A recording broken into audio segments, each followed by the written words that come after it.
what's up, y'all? It's popping this D. Bus here to this vid by Tub. This is TikTokers who became horrible criminals. I just got active on TikTok like 2 seconds ago, so I highly doubt I'll know any of these people. But sure, let's see how horrible they got. Let's watch. TikTok is an interesting platform. You have silly videos, dance challenges, and oh yeah, full-on criminals. Anything from pretending to be a police officer for clout to murder. Though at first glance, these people don't stick out. I mean, come on, you keep scrolling and forget half the videos you watched. Sticks out as being... It is worth noting everyone... I would have saw his face and immediately thought that scrolling and forget half the something ain't right with his face. It's giving criminal. The videos you watched, it is worth noting that I have a really strong sense at picking up on people's faces. When something ain't right with them, I pick up on it. I'm usually right. Everyone on this list has a horrible reason they're in today's video. Welcome to TikTokers who became horrible criminals. Hey guys, welcome back to another video. That's right, we did it. We hit a month of weekly uploads. Y'all thought I couldn't do it? I'm proving y'all wrong. Thank you guys so much for the support in the last video. We hit the trending tab here on YouTube. Period. I love hitting the trending tab. Trending gaming is cool too, but we all know that's like the junior of the actual trending tab. So thank you guys so much. I honestly didn't think they would put a video with the word racist on trending, but hey, they did it. But I do have to tell y'all they're loosening up on their guidelines a little bit, so I'm proud of YouTube. They're easing up a bit. We finally have physical copies of Ear Candy, and every single one. Y'all go support his music. Bruh, it's so difficult to learn how to use a cassette. I was asking my mom how to. Yeah, why would you? Hello, available for Miller. We've actually spoken about this girl in the darkest TikTok iceberg, so if the story seems familiar, that's probably why. In a very bizarre case of cold-blooded murder, a girl told the police, quote, "I would have killed someone sooner if I knew I was going to get McDonald's." The girl in question was Claire Miller, a 14-year-old 9th grade girl living with her parents and sister in Manheim Township, Pennsylvania. She made this statement after the police brought her breakfast a few hours after she was accused of stabbing and killing her 19-year-old sister, Helen. Claire, now age 16, used to look after her older sister Helen, who was wheelchair-bound as she had cerebral palsy. Now, given her age and demeanor, you could probably mistake her for your average teenager on TikTok. She was a fairly known person on TikTok, going by the handle @Spirits and Such Consulting. However, her TikTok account was not so average, as it now seems she had a dark side to her content. For example, in one video, she is seen singing along to the song, quote, "Don't Make Me Get Violent" by Carol's Daughter. The song is associated with the idea of wanting to hurt someone because they hurt you. The exact lyrics she sang along to were, "Don't make me get violent, I want my ring back, baby that's a diamond." Her account featured other similarly oriented sounds that you wouldn't think you know anything about. Then you find out this girl became a murderer, and you look back at these sounds and you're like, what did you mean by that? She also made another TikTok using the popular sound, "Like I'm dead, you killed me, I am dead now." She also had a decent viewership with these videos, with one in particular getting as many as 1.8 million views. On the fateful night of February 22nd, 2021, Claire is said to have used a kitchen knife to stab her sister. When police arrived at the scene after being called to the home at around 1:08 a.m., they walked into Helen's bedroom to find her covered in a bloody pillow and a knife lodged in her. On their way in, they had met Claire outside the house, wearing bloody pants and hands covered with blood. She was simply repeatedly saying, "I have stabbed my sister." The saddening part of the whole ordeal is that psychiatrists have suggested that she didn't knowingly engage in the act. Dr. Susan Rushing, her psychiatrist, said she suffered from auditory hallucinations and thus heard voices. On that specific night, she heard a voice telling her to slash her own throat too. While being held in a juvenile detention cell, a township police officer, Martin, testified in court that Claire did not appear upset or sad during the time that he watched her. Her demeanor since the killing has been a debatable issue, with other psychiatrists like Dr. John O'Brien saying he couldn't find any consistent demeanor that could be used to diagnose Claire. It's also terrifying that while in juvenile detention, Claire Miller said she Michael Myers her sister, which is fucking crazy to say. Jesus, it's like you're making a joke out of it. And the ongoing court proceedings will determine if she will be tried as an adult or as a minor. Adult. Marianne Oliver Snow, another TikToker involved in a horrible crime, is the cosplay influencer and OnlyFans model Mary Oliver Snow, aka Yandere Freak, aka Yandere Snow, aka Snow and the Salt Queen. In 2021, Snow, age 23 at the time, who also posted Yandere cosplay content on Instagram, was charged with second-degree murder for allegedly drunkenly shooting and killing their friend, Helen Hastings, in the wee hours of January 17th. Snow, who goes by they them, had about 1.6 million TikTok followers at the time of the incident and was an internet celebrity in the cosplay community due to their performance and mimicry of various Japanese anime characters, especially Junko from Danganronpa. Alright, I don't know if it's Junko or Junko. Y'all don't roast me on that because I don't play that video game. A Japanese character in a video game where students are locked in school and forced to fight a murderous bear to death. How were Snow and the victim Helen related? Well, they were in a tightly knit social circle of cosplayers in Houston where Snow was the central figure, but they had known each other since Hastings was in 10th grade. Hastings, who went by they them as well, was also fairly influential in the cosplay community in Houston as they had 120,000 TikTok followers at the time of their death. The two spent a lot of time together, and even on the night they shot Hastings, they were at home watching TV. On that night, Snow pointed a gun at Hastings and shot them. Hastings went on life support for 2 days before eventually passing due to injuries on January 19th. According to the criminal complaint, the defendant stated they had been passing the gun around for hours and had been playing around with it. The defendant said they weren't paying attention hard enough and they might have been too drunk. The defendant said the complainant came up to them and was joking around, telling the defendant, "Ooh, shoot me," as they were laughing, and the defendant said, "Oh, okay," and said it went off, saying they were in shock and that it was supposed to be empty. The defendant said they didn't load it and don't know how it went off. The defendant told their friend to call 911 as they moved the gun away from the complainant. The defendant told their friend to call 911, and the defendant also said that the 911 operator told them to place the gun back in its case. The defendant also stated that they were watching Gotham and said that they were drunk, laughing, messing around, and the gun had never been fired before. Later, Snow got indicted, and according to Texas law, they faced up to 20 years and up to $10,000 in fines for second-degree murder. They've been out on a bond of $20,000. The exact accusations against them included recklessly causing death by pointing a handgun and pulling the trigger. Snow initially claimed that the shooting was an accident, that they were friends playing around with a Glock handgun they believed was empty, but the evidence presented by the prosecution suggested otherwise. For example, Snow posted disturbing content on their social media accounts, including TikTok videos in which they pretended to harm themselves and Instagram posts with captions such as "Blood is pretty." Their persona, Yandere, is also disturbing as it derives inspiration from the anime meaning, which is a person that sometimes is affectionate and sometimes wants to kill you. Interestingly, Snow's case raised questions about the connection between violent content on social media and real-life violence. Some experts argue that exposure to violent content can desensitize people to violence and make them more likely to engage in violent behavior. This might just explain why Snow simply took a 3-week break from TikTok after the incident and went right back to posting her usual cosplay content. They, however, faced a lot of backlash for the insensitivity, especially after their video singing along to the audio, "Goodness, you're bleeding, what a wonderful feeling, you're down and you're pleading, my head is just reeling." So that goes to show, if you post edgy content on social media and, that 0.0001% you accidentally kill someone, it's gonna be used against you. Yeah, I tried to find some 2023 updates on the case, but from my knowledge, they're still out on bail and the court cases are still ongoing. Ali Abulaban. On October 26, 2021, a popular TikToker, Ali Abulaban, shot and killed his wife Anna Abulaban and a man, Rayburn Cardenas Barron, in a twisted case of suspected extramarital affair. This happened at their apartment in Spire, San Diego. Abulaban, age 29 at the time, was a TikTok star that went by the username @GinKid and had a little over 940,000 followers on the app. His rise to fame was a result of his popular impersonations of the character Tony Montana from Scarface. In the movie, Montana is a powerful drug kingpin in Miami. Ali also did other comedy acts and impressions. So, how did the murder happen? Well, a few days earlier, on October 18th, Ali had been forced out of his 35th floor apartment by his wife and had moved into a nearby hotel. However, he had a secret key and later used it to sneak back into the home and planted a listening device on his 5-year-old daughter's iPad. He had suspected that his wife was cheating on him, hence the listening device, and in the afternoon of October 26, 2021, Ali listened in on the device and he heard his wife and a man, quote, giggling and talking. He rushed to the apartment and just around 3:10 p.m., the police were notified of the shooting. He had gone in and shot at the man,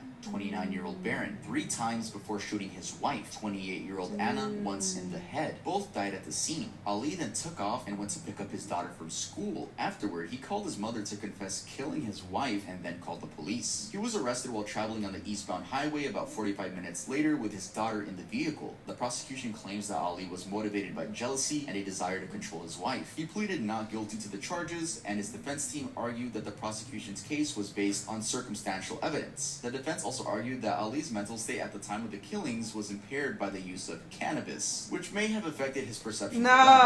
But it didn't work out because there was security footage of him running out of the apartment in a hurry.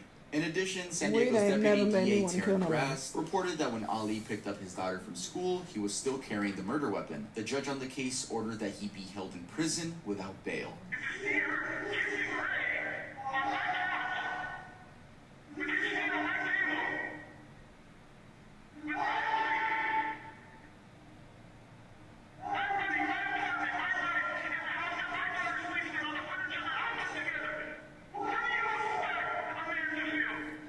Sure, anger, rage, all of that, jealousy, but you gonna ruin your life, and now your daughter don't have a mama or a daddy, dummy.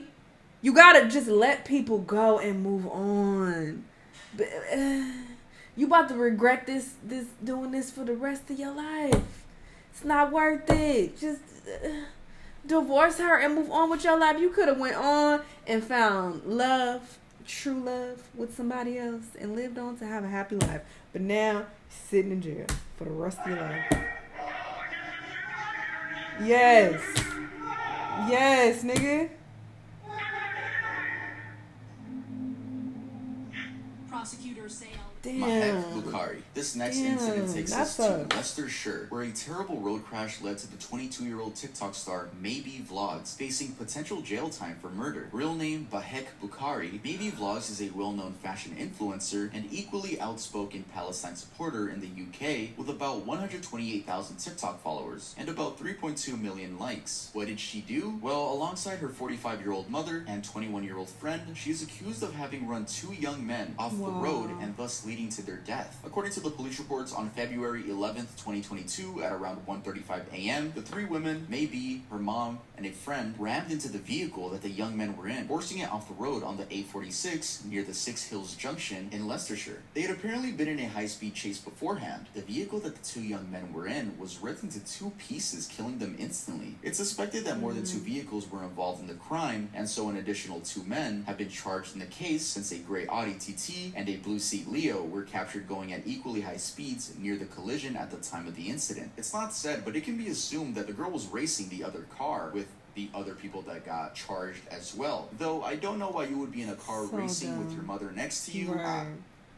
Yeah. The case is still ongoing and is expected to be heard in September 2023, although Maybe and her accomplices made an appearance in court for a hearing on March 18th, 2023. In an earlier court hearing, a judge asked the trio if they knew they faced the, quote, most serious charge known to criminal law, and they answered yes. A bizarre aspect of this case, which also seems to be a thing with the disturbed TikTok influencers, is that Maybe posted a video almost making light of a similar situation. She made a satirical video in January 2022 in which she pretended to casually tell another person that she, quote, killed someone, and Shawn Mendes' It'll Be Okay played as the TikTok sound. She's also posted other controversial content on her social media accounts. In another recent TikTok posted by Maybe, a flashy car can be seen recklessly swerving around on a road. If you go to her account right now, it's still up and all the comments are disabled.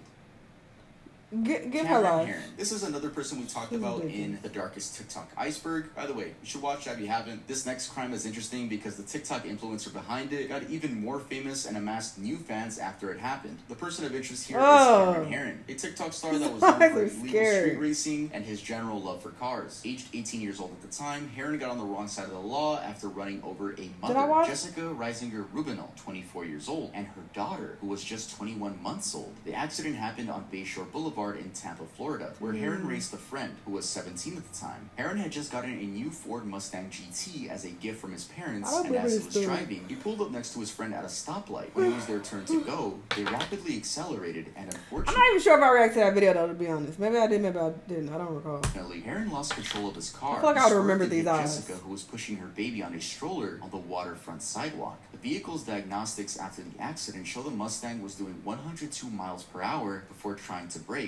Bayshore Boulevard's zone speed limit was 45 miles an hour. Later on, in 2021, Cameron Herron, age 21, pleaded guilty to vehicular homicide and was sentenced to 24 years in prison. He is serving time at the Graceville Correctional Facility in Florida. His friend, Barano, who was in a Nissan Altima, also pled guilty and is serving a 6-year prison sentence. Herron's brother Tristan, who had been a passenger in the seat of the Mustang, had been charged with racing, but the charges were later dropped. As mentioned earlier, the interesting part of this case is that despite his conviction, Herron gained new fans on TikTok, and together with his existing followers, they started a campaign for his release with hashtag Justice for Cameron. In 2021, the hashtag had over 26 million views, and his name, hashtag Cameron Herron, had over 1.8 billion views. Stupid. Many argued that his sentence was too harsh and claimed that he was, quote, too cute to go to jail, with some terming him as cute, innocent, and brave. Jesus. I hate Also, kids. over 32,000 people signed a Change.org petition titled Demand for 24-year sentencing judicial review of an unavoidable traffic accident. Unavoidable! And one of them was the fact that the family of the victim got $6.4 million in compensation. Critics have pointed out that Cameron's actions resulted in the deaths of 2 innocent people, and his sentence is very appropriate given the severity of the crime. Though there's always going to be those weirdos on the internet that I guess like murderers to this degree. Whatever. Let's just move on. People are so stupid. Jonte Collins and Eric Dodds. How about committing a murder with your partner, then going online to try to defend them, and then both of you end up getting arrested? Well, that was the case for TikTok and OnlyFans couple Jonte Collier and Eric Dodds, both aged 23 years old and living in Huntsville, Alabama as of 2022. The couple's rise to fame on TikTok was fueled by their pro-LGBTQ+ stance, and they had amassed over 800,000 followers. Their account primarily shared mini vlogs and life updates on what they did together. They were arrested and charged with the murder of Dakota Bradshaw in Georgia, which happened on August 1st, 2022. Collier was arrested on August 10th, and Dodds was later arrested on August 16th, 2022. Major Mike Freeman of the Walker County Sheriff's Office said he received reports of the shooting moments before witnesses put the couple at the scene. 417 East Peachtree Street, Rossville, Georgia. Witnesses said they saw a red truck and a blue Dodge Challenger leaving Bradshaw's home just after the shooting happened at around 1:17 p.m. The shooter was said to have gotten into the red truck. Bradshaw was found shot inside his home and later pronounced dead at a local hospital. Collier was arrested first after his home was raided by the police, and shortly after Collier's arrest, Dodds posted a video on their joint TikTok account claiming his partner's innocence. In the video, he says, quote, "No, he hasn't done anything wrong to no one. Y'all know John. John would not harm a soul. He's the most free-spirited, caring person that I know. He loves me even more than I love myself." End quote. He also made a GoFundMe campaign to raise money for his defense. However, just a few days later, Dodds was also arrested in connection with the murder. Collier was initially jailed in Alabama's Madison County before extradition to Walker County Jail. Dodds, on the other hand, was in Limestone County in Alabama and awaits extradition to Walker County Jail in Georgia too. So if they actually did it, we'll have to wait for the trial to continue.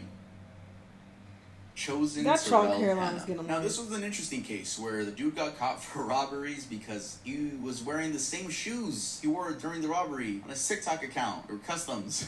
Let's talk about it. Chosen Terrell Hannah, a popular TikTok personality with more than 149,000 followers and a little over 1.6 million likes. He was popular for edgy videos mixed with regular dancing and lip-syncing videos. It was actually one of these videos that led investigators right to his doorstep after they identified his dyed pinkish purple hair and custom white Nike sneakers as resembling those worn by the person that they were looking for concerning a series of robberies. As it turned out, 22-year-old Terrell Hannah from Redford Township robbed stores on 4 different occasions between December 1st, 2021 and February 1st, 2022. Looking dumb, exposing yourself. 7-Eleven, gas station, and a tobacco shop. On December 1st, 2021, at a 7-Eleven store, he pulled a gun on a clerk and got away with an unknown amount of cash. On January 13th, at a Marathon gas station, he pressed the gun on the clerk's back and took off with the money. Later on January 26th, he robbed the 7-Eleven again. His last robbery was just 6 days after the last, where he robbed a tobacco store and took off with cash and a bunch of cigars. Investigators got a tip from the gas station witnesses that the guy looked like someone they knew on Snapchat. Username given chosen_1. They used this to find his username on TikTok. They specifically identified his Nike shoes with red dots as the same ones worn during the robbery. Also, his hair. It's dyed purple and pink. They also said it was sticking out of the ski mask. With that as evidence, investigators raided his home and found items believed to have been used during the armed robberies. He is being charged with robbery and possessing a firearm during a violent crime, which carries a prison sentence of over 20 years.